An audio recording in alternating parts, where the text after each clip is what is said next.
디모데전서 1장 12절 주신 하나님 말씀 제가 봉독해 올리겠습니다.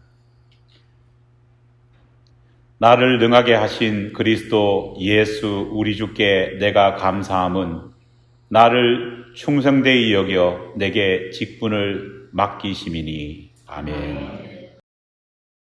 지난주부터 12월에 있을 우리 임직자 선거를 앞두고 직분자가 어떤 사람이 되어야 하는지, 새롭게 직분을 받을 후보들에게도 직분을 이미 감당하고 있는 우리 모두에게도 또 하나님께서 어떤 말씀을 하고 계시는지를 함께 살펴보고 있습니다. 오늘은 그 두 번째 시간으로 우리 함께 하나님의 음성을 함께 묵상해 보겠습니다. 사도 바울의 뒤를 이어 에베소 교회를 맡아 목회를 시작한 디모데는 목회라는 것이 얼마나 힘든지를 정말 깊이 느끼고 있었습니다. 위와 장애, 병이 생겼고 건강에 어려움을 겪고 있다는 그 소문이 멀리 있는 로마 감옥에 갇혀 있는 사도 바울에게조차 들릴 정도로 디모데의 병은 깊었습니다. 소식을 들은 바울은 사랑하는 제자에게 물만 마시면서 통증을 견디지 말고 포도주라도 조금 마셔보거라, 그렇게 편지를 써서 권면할 정도로 디모데의 상태는 심각했습니다. 도대체 에베소 교회의 이 상황이 어땠길래 목회자 디모데가 이 지경까지 이르렀을까요? 디모데 이후 에베소 교회를 맡아 목회했던 사도 요한은 그가 부임한 이후 자신이 직접 눈으로 목격한 에베소 교회의 상황을 이렇게 표현합니다. 그러므로 너를 책망할 것이 있으니 너의 처음 사랑을 버렸느니라. 오직 내게 이것이 있으니 내가 니골라 당의 행위를 미워하노라. 여러분, 도대체 어떤 상황을 말하고 있는 것일까요? 안타깝게도 에베소 교회는 사도 바울이 처음 그 교회를 세웠을 당시 그들이 가지고 있던 따뜻함 넘치는 사랑을 다 잃어버리고 있었습니다. 서로를 향한 사랑을 잃어버리자 니골라 당과 같은 수많은 타당들이 교회 내에 생겨나서 교회가 사분오열되어 있었습니다. 에베소 교회는 사도 바울이 2차 선교여행 때 세운 교회입니다. 이후 사도 바울은 3차 선교여행을 마친 이후에 다시 예루살렘으로 돌아오면서요, 이 에베소 교회에 대한 특별한 애정을 행동으로 표현합니다. 3차 선교여행 때 이 사도 바울은 에베소 교회를 다시 방문해서 무려 3년 동안이나 이 교회에 체류했습니다. 그리고 회당에서 3개월, 그리고 두란노 서원에서 무려 2년 6개월간 하나님의 말씀을 가르쳤습니다. 사도 바울의 이런 사역에 에베소 교회의 교인들은 목회자 바울을 위해서 아낌없는 후원을 베풀었습니다. 그래서 에베소 교회는 소아시아의 선교에 사도 바울의 중심 거점이 될 수 있었습니다. 그리고 3차 선교 여행이 다 마치던 날 예루살렘으로 돌아가던 바울은 수많은 교회들이 있었지만은 밀레도에서 바로 이 에베소 교회 장로님들을 따로 불러서 만남을 가졌습니다. 얼마나 이 사도 바울이 에베소 교회에 남다른 애착을 가지고 있었는지 이것만 봐도 우리는 알 수 있습니다. 목회자를 존경했고 목회자 또한 한없는 사랑을 쏟아부었던 교회가 바로 에베소 교회였습니다. 그런데 그랬던 교회가 변했습니다. 그냥 조금 변한 것이 아니라 완전히 변질되어 버렸습니다. 사도 요한이 처음 사랑을 버렸다라고 말할 만큼 변질된 겁니다. 사도 바울이 디모데에게 써보낸 디모데 전서를 보면은요, 무엇이 얼마만큼 변했는지가 적나라하게 기록되어 있습니다. 도대체 사랑을 얼마나 잃어버렸길래 처음 사랑을 잃어버렸다. 사도가 그렇게 말을 했을까요?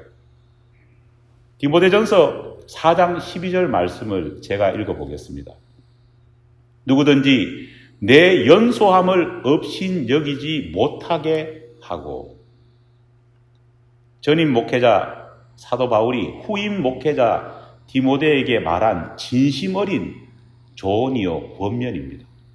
여러분, 어떤 일이 벌어졌길래 디모데에게 사도 바울이 이런 말을 했을까요? 에베소 교회의 후임 목사로 디모데가 부임했습니다. 그런데 에베소 교회의 성도들은 목회자 디모데가 나이가 어리다고 업신여기고 무시했던 겁니다. 영적 지도자에게 가르침을 받으려 하기보다는 나이가 어리다고 오히려 목회자를 가르치려 했습니다. 지도자 디모데의 의견은 묵살되어졌고 자기 마음대로 오히려 목회자인 디모데를 조종하려 에베소 교회 교인들이 행하려 했던 것입니다. 그 정도가 얼마나 심했으면요, 사도 바울이 디모데에게 너가 어리다고 교인들이 업신 여기지 않도록 단단히 처신하고 교인들의 그런 공격을 막아라, 그렇게 말을 했겠습니까? 사랑의 마음을 잃어버린 에베소 교회 교인들이 목회자에게 이렇게 어려움을 준 것입니다. 그런데 이것만이 아닙니다. 두 번째로 디모데가 겪었던 어려움은요, 사실 조금 치사합니다. 디모데전서 5장 18절을 제가 읽어보겠습니다. 성경에 일렀으되 곡식을 밟아 떠는 소의 입에 망을 씌우지 말라 하였고 또 일꾼이 그 삭슬 받는 것이 마땅하다 하였느니라. 여러분, 이건 또 무슨 말일까요? 초대교회 모든 교회들은요, 사도 바울이 교회를 세웠을 때 목회자였던 사도 바울을 후원했습니다. 앞서 말했던 것처럼 많은 교회가 후원했지만은 에베소 교회 교인들이 목회자 바울을 향한 후원과 사랑은 더욱더 뜨거웠습니다. 그 뜨거운 사랑을 받으면서 에베소 교회에서 무려 3년간이나 안정적인 목회와 복음 사역을 했던 사람이 사도 바울 아닙니까? 정말 에베소 교회는 말 그대로 목회자를 잘 돕는 그런 교회였습니다. 그런데 이런 모습이 온데간데 없이 사라져버린 겁니다. 어느 순간부터 에베소 교회의 장로님들과 성도들은 목회자가 마땅히 받아야 할 사례를 주지 않기 시작했습니다. 목회자는 성도들의 영적 건강을 위해 온 마음과 마음을 다해 말씀을 준비하고 기도해야 합니다. 성도들은 그런 목회자의 필요를 채워줘야 합니다. 그런데 에베소 교회 교인들이 어느 순간부터 그 일을 하지 않는 겁니다. 목회자 디모데가 생활할 수 있는 사례를 주지 않기 시작한 겁니다. 오히려 사례금을 가지고 목회자 디모데를 압박하고 자기 뜻에 맞게 컨트롤하려고 그렇게 시도했습니다. 특히 니골라당과 같은 파당이 교회 내에 심해지자 이 파벌 간의 대결과 다툼이 매일 주일마다 이루어지다 보니까요, 서로 싸우는 데 집중할 뿐 영적 아버지인 목회자에 대한 관심은 완전히 잃어버렸습니다. 목회자가 어떻게 사는지, 목회자가 어떻게 생계를 유지하는지 궁금한 사람도 없고 궁금해하는 사람조차 없는 그런 교회가 되어버렸습니다. 얼마나 심했으면 멀리 로마에서 감옥살이를 하는 사도 바울이 디모데의 생계를 걱정할 정도입니다. 이스라엘 사람들은 탈곡할 때 곡식단을 풀어서 타작마당에 이렇게 펴놓습니다. 옛날에는 지금처럼 도전기가 없기 때문에 그 펴놓은 곡식단 위에 바로 소가 밟고 지나가는 방식으로 바로 밑이삭이나 그런 것들을 깠지 않습니까? 중앙에 말뚝을 세워놓고 소를 묶은 다음에 소가 나라를 밟고 지나가게 하거나 아니면은 소가 원시적인 탈곡기를 이렇게 돌리게 그렇게 만들었습니다. 그런데 그렇게 소가 일할 때 어떤 경우라도 일하는 소의 입에 망을 씌우지 않았습니다. 아니, 망을 씌우지 못하게 하나님께서 명령하셨습니다. 왜 그럴까요? 소도 짐승이지만은 일할 때 힘들어하는 소가 먹어야 하기 때문입니다. 비록 탈곡을 해야 하는 소중한 곡식들이 널려 있지만은요, 조금 더 곡식을 얻기 위해서 소 입에 망을 씌우지 말라는 겁니다. 소가 일하는 동안 열심히 먹을 수 있게 해주라는 겁니다. 사람들은 그것을 소의 노동에 대한 마땅한 보상이라 여겨서 이스라엘 사람들은 그렇게 했습니다.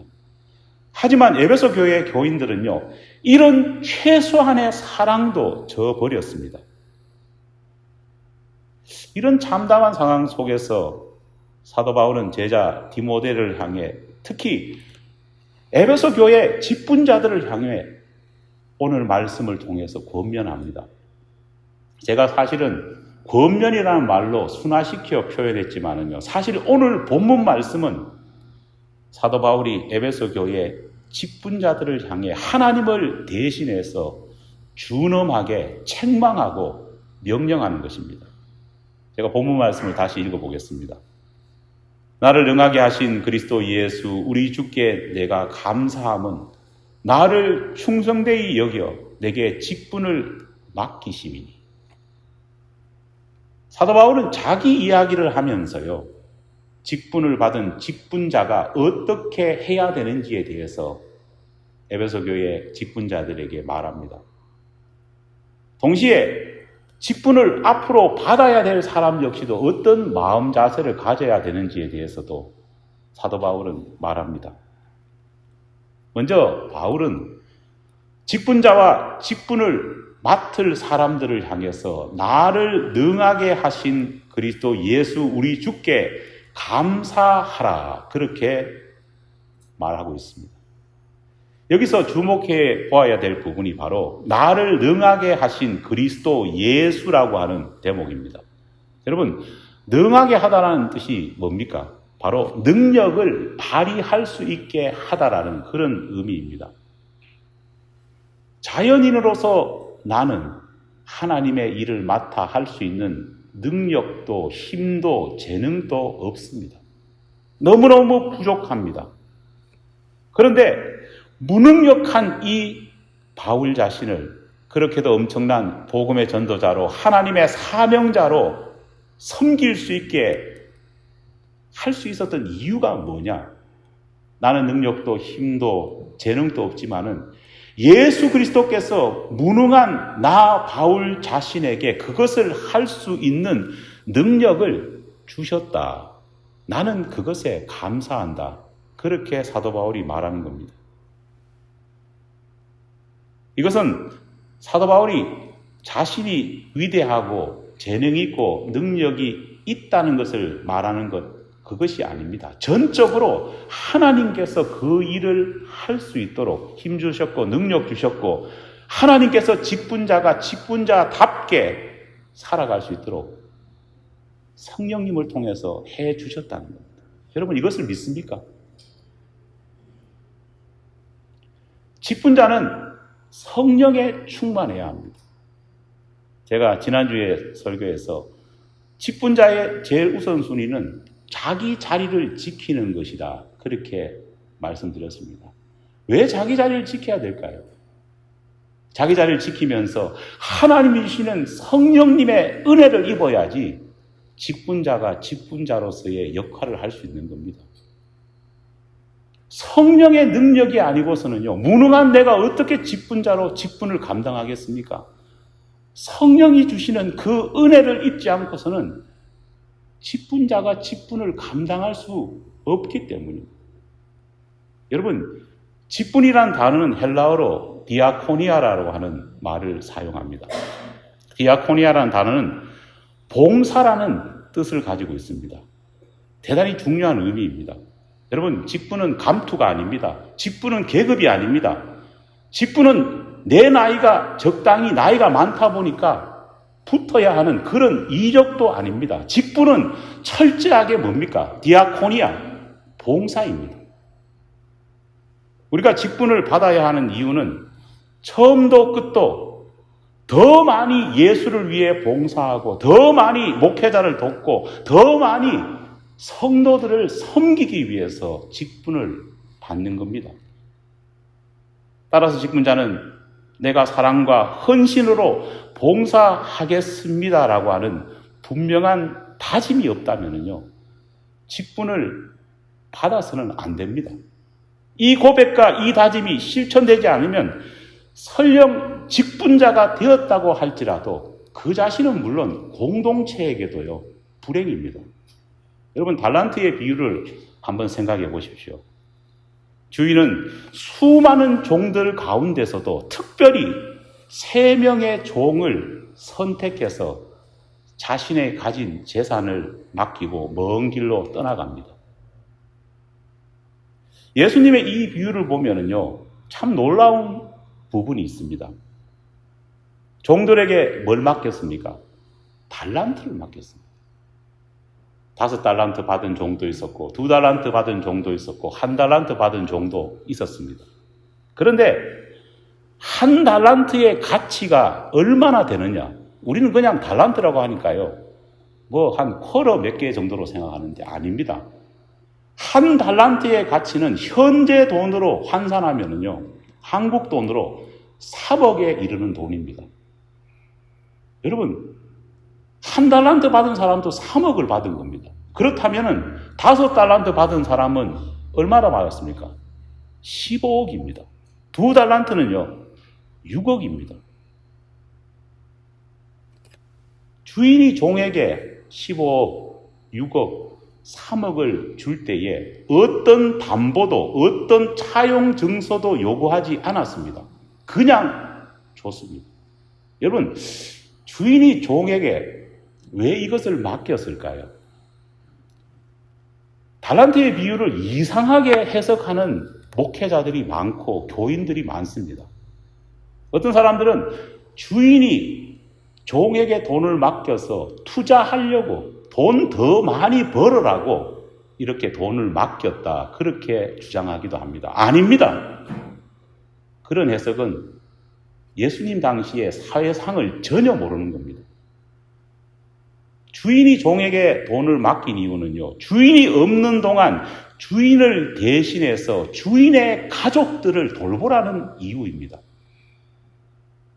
주인이 없는 동안 이 종들이, 주인의 가족들은 물론 그들 자신처럼 주인의 그늘 아래에서 살고 있는 종들 역시 풍족하게 먹이고 평안히 살아갈 수 있도록 봉사하라고 그렇게 달란트를 맡긴 겁니다.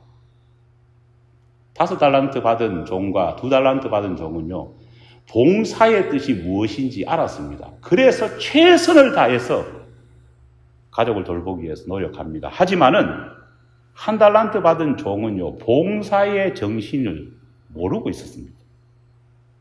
그는 가정이나 공동체에 대한 관심 없이 자기가 편하면 된다고 생각했기 때문에 달란트를 어떻게 합니까? 땅에 묻어서 그냥 방치해 두어버렸습니다.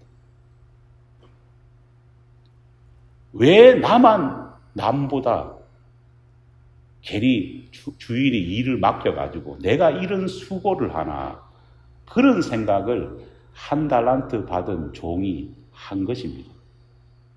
주인이 맡겨준 이 직분, 이 달란트가 보기도 싫어가지고 어떻게 했습니까? 파묻었지 않습니까? 이런 행동은 주인의 가정과 그 자신이 몸담고 있는 공동체에게 큰 손실을 주었습니다. 하지만 흥미로운 것은 비록 손실은 있었지만은 다행히 그 손실이 크지는 않았습니다. 왜냐하면 한 직분자가 잘못한 행동을 다른 직분자가 배워줬기 때문입니다. 그런데 이 과정에서 유독 엄청난 손실을 입은 사람이 한 사람 있었습니다. 여러분 누구인지 아십니까? 바로 직분자로서의 역할을 다하지 못한 바로 그 한 달란트 받은 종이 엄청난 손실을 입었습니다. 직분을 외면하고 감당치 않았던 그 한 달란트 받은 종 자신이 피해를 입은 겁니다. 그러므로 우리는 할 수만 있다면 하나님께서 내게 맡겨주신 일과 직분에 어떻게 해야 된다고요? 충성을 다해라 말하고 있습니다.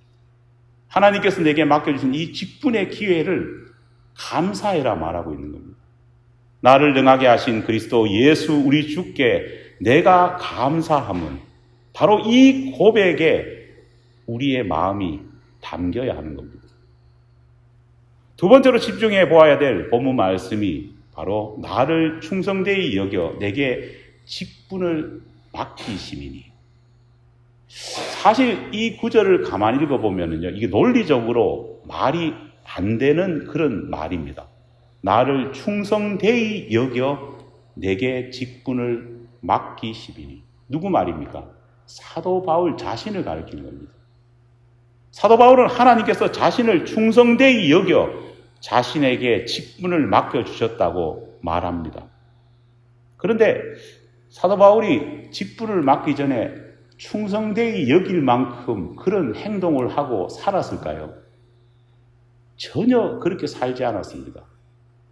다메섹 도상에 그 길가에서 예수님 만나기 전만 해도 그는 예수님의 대적자였고 교회를 향한 행악자였습니다. 그런 그가 예수님의 은혜로, 하나님의 은혜로 이방인의 사도로 택함을 받았습니다. 직분을 받기 전에 그는 충성되이 일한 그런 사람은 전혀 아니었다는 겁니다. 왜 이런 말을 하고 왜 하나님께서는, 예수님께서는 이런 사도 바울을 들어 사용했을까요? 사도 바울이 직분을 받고 나서 하나님의 그 뜻을 깨닫거나 그의 이름을 바꾸었지 않습니까? 사울이라고 하는 큰 자라는 이름에서 바울이라고 하는 지극히 작은 자라고 하는 이름으로 계명하며 새로운 생활을 시작했습니다. 논리적으로 보면 행악자요, 교회를 박해하는 예수의 대적자에게 충성되이라고 하는 말을 붙이기는 논리적인 모순입니다. 정말 솔직히 본다면요, 이런 사도 바울, 이전의 사도 바울에게는 직분을 맡기기커녕 오히려 있던 직분도 어떻게 합니까? 빼앗아 버려야 합니다. 오히려 벌을 주어야 마땅하지 않겠습니까? 그런데 여기서 성경이 말하는 직분의 역설이 있습니다.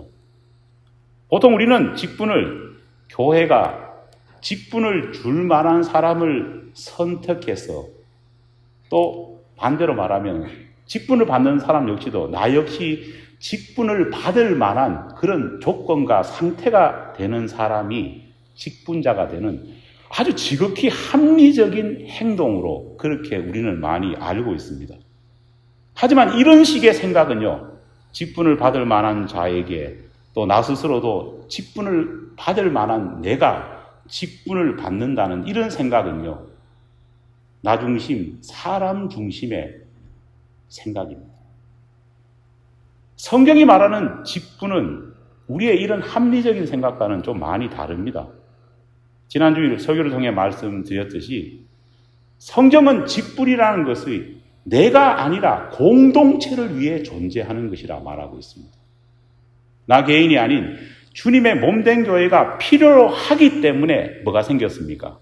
직분이 생겼다는 겁니다. 따라서 직분자는 철저하게 교회라는 공동체와 함께 할 때 진정한 의미가 있습니다. 개인이 그 직분을 만드는 원초가 되었다면요, 개인의 능력, 개인의 스타플레이성, 이런 것들이 직분의 근본이 되어야 되지만은 성경은 그것이 아니라 직분은 공동체를 위한 것이다 말하고 있는 겁니다. 직분자를 선택할 때 가장 많이 봐야 될 것은 뭐냐? 개인의 능력이나 개인의 우수성이 아니라 그가 직분자로 세워졌을 때 교회 공동체를 위해 어떤 역할을 할 수 있느냐를 성경은 보라고 말하고 있습니다. 여러분, 한국교회의 직분의 역사를 한번 보십시오. 위대한 개인에게 그 개인만 바라보고 직분을 선뜻 줬더니만 직분 받은 다음에 그 사람이 교회의 파당을 만들고 그 사람이 교회를 망치는 경우가 얼마나 많습니까?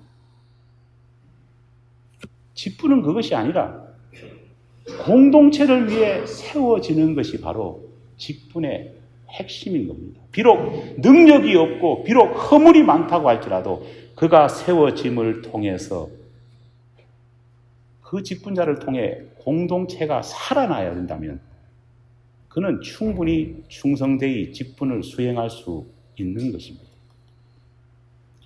교회라는 공동체가 살아나고 유지되고 보존되기 위해서 하나님께서는 바로 직분자를 세웁니다.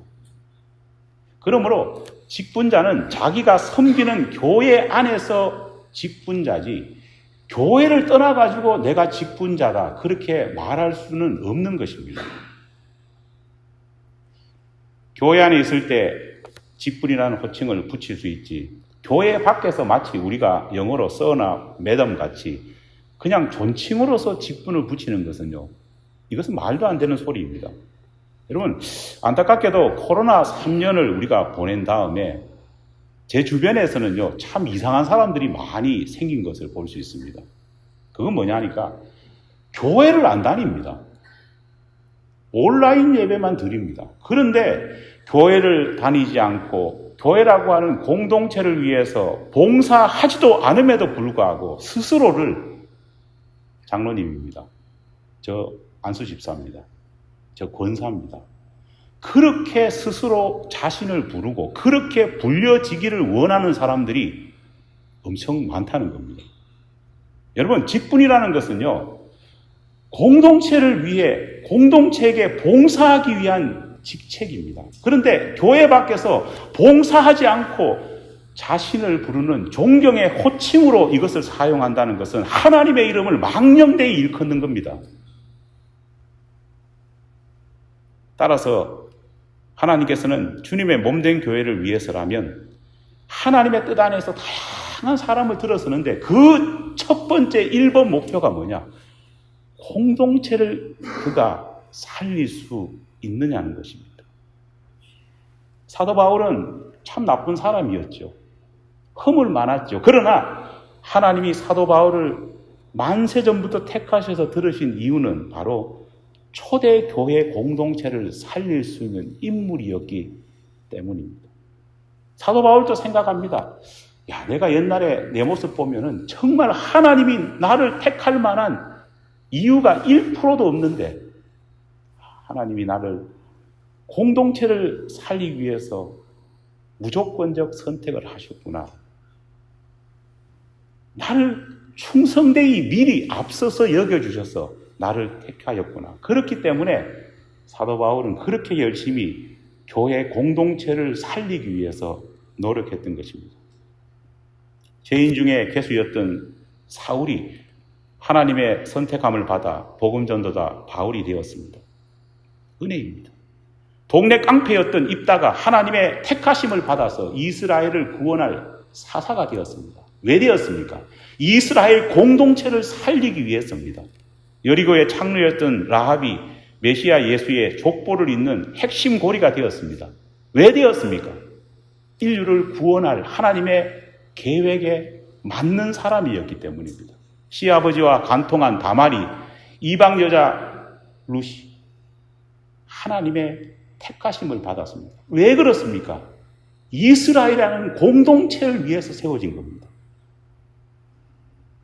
우리는 도무지 하나님께서 왜 이런 사람들을 택하셨을까?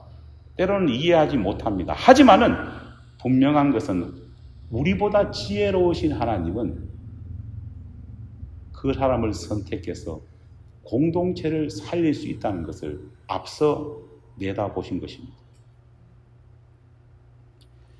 여러분, 우리가 부족하고 연약하다고 할지라도, 아니, 우리가 또 선택할 사람들이 부족하고 연약하다고 할지라도 우리는 하나님의 마음을 안다면요, 다른 것보다 그 사람의 능력이나 그 사람의 어떤 힘보다는 과연 공동체를 살릴 수 있는 역량이 있는지를 봐야 합니다.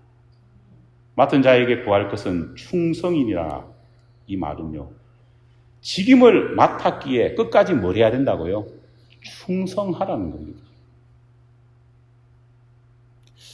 오늘 사도 바울은 본문 말씀을 하고 이 본문 말씀 이후에 아주 재미있는 예를 듭니다. 그것은 죄인의 개수 같은 나를 하나님께서 사도라는 직분을 주셨다. 너무 감사하다. 그렇게 말하면서 마지막에는 이렇게 사도가 된 자신과 전혀 다른 방향으로 걸어간 세 사람에 대해서 이야기를 하고 있습니다. 오늘 본문 말씀이 기록되어 있는 1장 20절에 보면은요, 후메네오와 알렉산드라고 하는 사람이 언급되고 있고 또 니골라라는 사람이 또 언급되고 있습니다. 여러분, 후메네와 알렉산드는요, 어떤 사람이었을까요? 성경을 보면은요, 후메네와 알렉산드는 사도 바울을 도왔던 직분자였습니다. 여러분, 니골라는 어떤 사람입니까? 유명한 사람입니다. 초대교회 예루살렘 교회에서 세웠던 7 집사 가운데 한 사람이 바로 니골라입니다. 여러분, 그 정도로 직분자로 세워졌다면요, 아마 납득할 만한 그런 사람 아니었겠습니까? 특별히 7 집사 하나 가운데 세워졌던 니골라라고 한다면요, 정말 초대교회 예루살렘 교회에서 인정받을 수밖에 없는 사람일 겁니다. 또 사도 바울이 세웠던 자신의 동력자 가운데 하나였던 후메네오와 알렉산드 역시 그만한 이유가 있지 않았겠습니까? 하지만 사도 바울은 이들을 보면서 뭐라고 말하느냐? 믿음과 착한 양심을 버렸다. 믿음에 관해서 파선했다. 그렇게 이야기하고 있습니다. 특히 공동체의 기대에 부응하지 못했음을 지적합니다. 심지어는 나중에는 무서운 이야기까지 합니다. 그들을 향해 사탄에게 내어준 자가 되었다. 이런 말도 합니다. 여러분, 얼마나 안타깝고 얼마나 비참한 그런 소리입니까?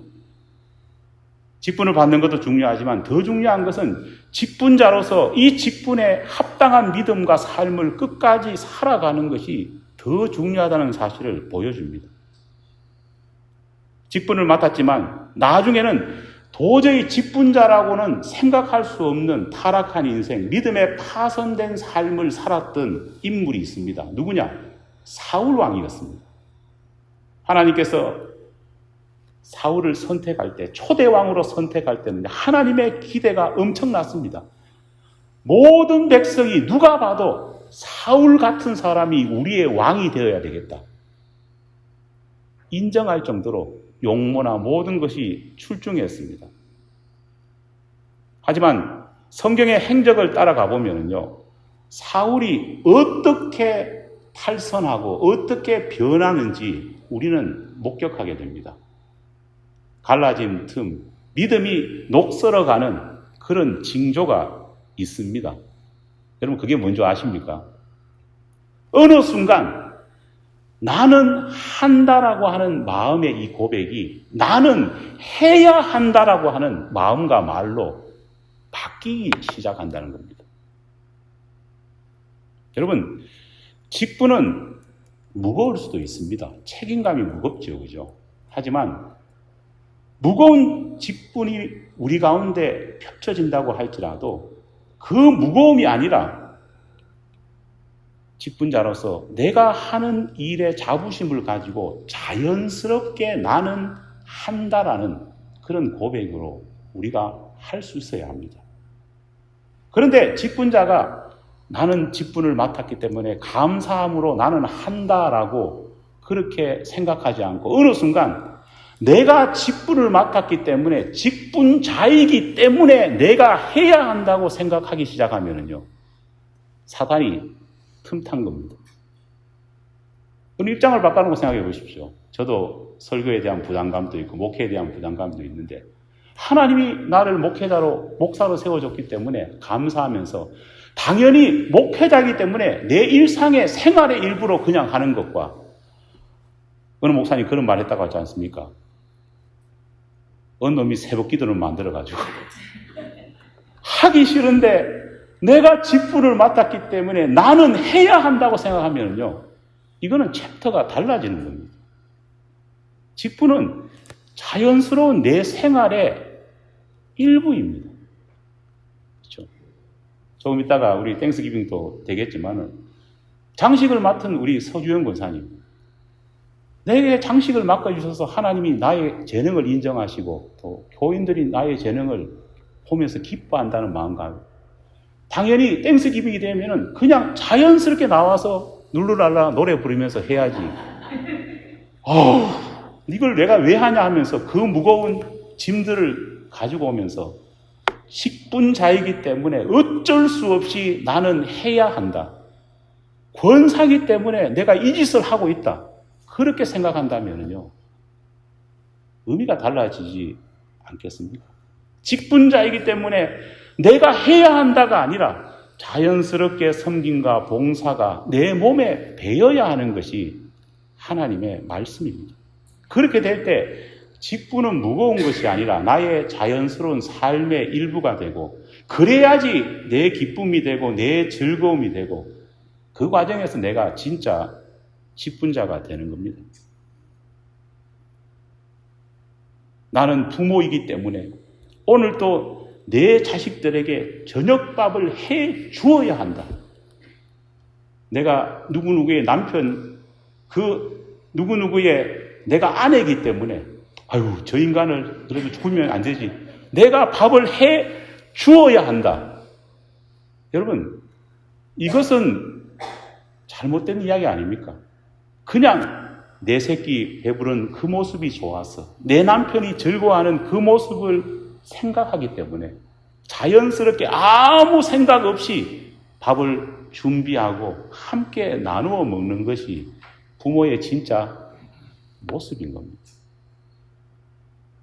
사랑하는 직분자 여러분, 또 직분자로 후보로 선택받으신 여러분, 직분은 이렇게 되어야 합니다. 우리 이런 마음으로 우리의 직분을 감당하고 직분자로 세워지기를 소망하는 우리 모두가 되기를 간절히 축원합니다.